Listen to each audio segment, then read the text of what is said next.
And hello, everyone, and welcome back to Get a Grip with Coach Elix. I'm your host, Coach Elix, and with me, my amazing co-host, Stephen F.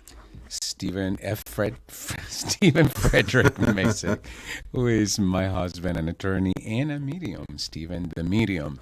And today we are, by popular demand, we're having yet another open forum. It's all about real talk, real life.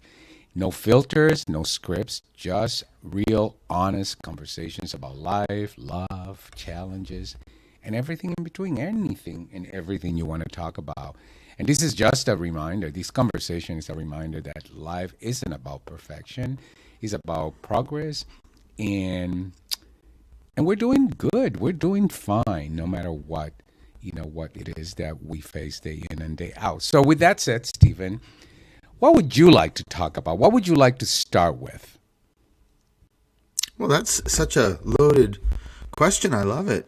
I would say something that's honestly that's been sort of on my mind is I don't know if it was last week or so. I got home, I think it was from New Bedford from my office, and I was eating lunch and I put the TV on, and there was, I don't know what show it was, but it was just a woman that was talking about her dealing or bouts with anxiety from when she was young, up until the present age, and she probably looked like she was probably in her 40s or so. And coming from myself, just like I'm sure there's a lot of people, I have dealt with anxiety my entire life, and the mindful meditation and everything, Spirit has helped me in so many ways because I meditate so often.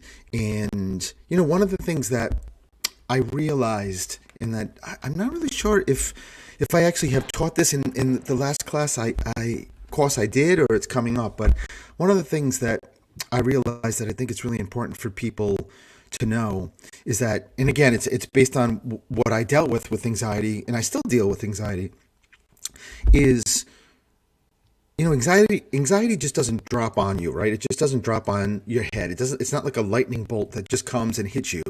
It's triggered by something. And so often it is, if not always, it's triggered by a thought. And I was just thinking about that and thinking, it's so interesting that when you have a thought in your head and you sort of let it come in, almost like the thought comes in and you sort of jump in. If the thought was a bubble, you jump into the bubble, and now you're in that thought. That's the world you're in right now. So whatever that thought was is what you're dealing with, what you're sharing, what's in your existence. And so it's been so helpful for me to understand that, to help me with anxiety, and understanding that a thought is just a thought, and that once you realize and sort of, not throw out the thought, but just in a very, I always say you never resist, right? Because it makes it worse, but just going into that thought when you realize it and just saying, I understand why you're here. I know you're trying to protect me. I know you're trying to look at what's in the future, whatever the case may be, but you're not the present right now. And it has helped me pull out of that thought. And it's really, for me anyway, Elix, it's really helped me to not go down that anxiety road, but even in a bigger way. It's just helped me understand the difference that what the thoughts are versus like the present and who my soul is. Am I making sense? Yeah, you are making sense. And I do have a follow-up questions because, one of the things I've shared with you, with many of our listeners, and this is something that has happened to me later in life. I as you know, whenever we have to travel, I get a lot of anxiety. Anxiety about getting to the place, anxiety about traveling, anxiety about waiting to be called to board a plane, and anxiety about everything going through TSA.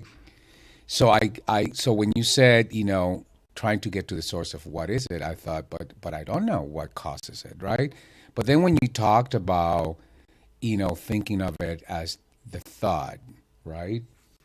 But the question that I have for you, Stephen, how so, but how what do I need to do? Because I get it. Okay, so I think I get it, but I still find my body responding, heart rate, nervousness, uneasiness. So how do I stop that?